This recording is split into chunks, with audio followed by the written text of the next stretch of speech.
Magandang umaga! Kumusta po? Narito po ulit ang update natin para sa lagay ng ating panahon. Ngayong umaga po ng August 5, 2026. Sa ngayon po ay may bagyo na ulit dito sa loob ng ating area of responsibility at tinawag na po ito sa local name na Bagyong Maymay. Mabilis po ang paglakas nito at nasa storm category na po at taglay ang lakas ng hangin na umaabot po sa 65 kilometers per hour at bugso na 80 kilometers per hour at nasa layo po ngayon ng 148 kilometer east ng Bacnotan, La Union. Kumikilos po ito pasilangan at nagbabanta na mag-landfall mamayang gabi sa vicinity po ng Ilocos Sur o La Union at pagka-landfall ay posible yan na hihina hanggang sa maging LPA na lamang po.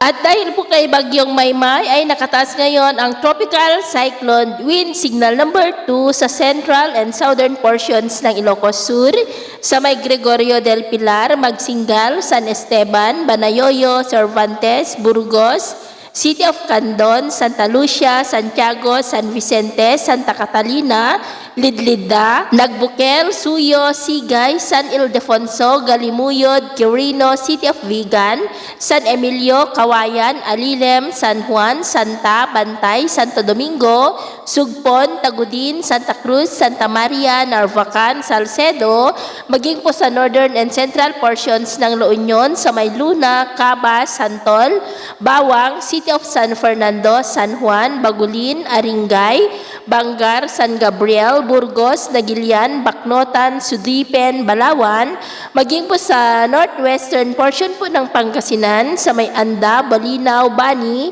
the southwestern portion po ng Abra sa may Manabo, Pidigan, Langiden, Luba, Bolinay, San Lapadan, Buklok, Tubo, Villaviciosa, Pilar, Peña, Rubia, San Isidro, San Quintin, Bangged, Bukay, ganun din po sa western portion ng Mountain Province, sa may Besao, Tadjan at sa northwestern portion po ng Benguet sa may Mankayan, Kapangan, Kibungan, Sablan at Bakun. Signal number 1 naman po sa may Ilocos Norte, nalalabing bahagi ng Ilocos Sur, nalalabing bahagi po ng La Union, the rest of Pangasinan, Apayao, nalalabing bahagi ng Abra, Kalinga, the rest of Mountain Province, Ifugao, the rest of Benguet, Cagayan, Isabela, Quirino, Nueva Vizcaya, the northern portion po ng Zambales sa may Candelaria, Santa Cruz, Masinloc, Palawig, the northern portion po ng Tarlac sa may Mayantok, San Clemente, Camiling, Santa Ignacia, Herona, Paniki, Moncada, San Manuel, Anao, Ramos, Pura, the northern portion po ng Nueva Ecija, sa may Karanglan, Lupao, Cuyapo, Talugtog, Nampikwan, Gimba, Sayan, City of Muñoz, San Jose City, Pantabangan, and the northern portion po ng Aurora, sa may Dilasag, Kasiguran, Dinalungan, at Dipakulaw. At sa nalalabing bahagi ng ating bansa ay maayos naman po ang panahon, pero may tsansa pa rin ng paminsan-minsan ay maulap na kalangitan with isolated rains, dulot naman po yan ng habagat. At sa atin naman pong mga baybayin, dahil po sa habagat ay maalon ngayon sa kanlurang baybayin ng Central Luzon, baybay ng Pangasinan at La Union na ang mga alon po ay posibleng aabot hanggang sa 1.5